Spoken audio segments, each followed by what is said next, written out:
చేస్తూ ఉండడం. అలా అనుకుని చేసేటప్పుడు ధర్మ వ్యతిరేకమైన కార్యం చెయ్యడానికి అసలు మీ మనసు మిమ్మల్ని అనుమతించదుగా. కాబట్టి ఏ కార్యం చేస్తున్నా ఇది వెంకటేశ్వర స్వామి వారి కార్యాన్ని నేను చేస్తున్నానన్న భావనతో చెయ్యడం.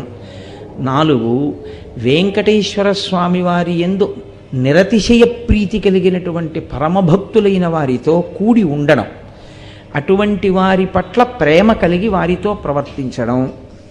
5, వెంకటేశ్వర సంబంధమైనటువంటి విశేషములను పరమ భక్తి కలిగినటువంటి వారి నోటి గుండా ప్రవచనం జరుగుతున్నప్పుడు లేదా వారు పలుకుతున్నప్పుడు అటువంటి భక్తులైన వారు మీతో ఏకాంతమునందు సంభాషించవచ్చు, అన్ని వేళలా ప్రవచనమే అక్కర్లేదు. అటువంటి మాటలు విని చాలా సంతోషాన్ని పొందగలిగినటువంటి స్థితిని పొంది ఉండుట. కాబట్టి అక్కడికి 5. 6వది వెంకటేశ్వరునితో సాన్నిహిత్యము.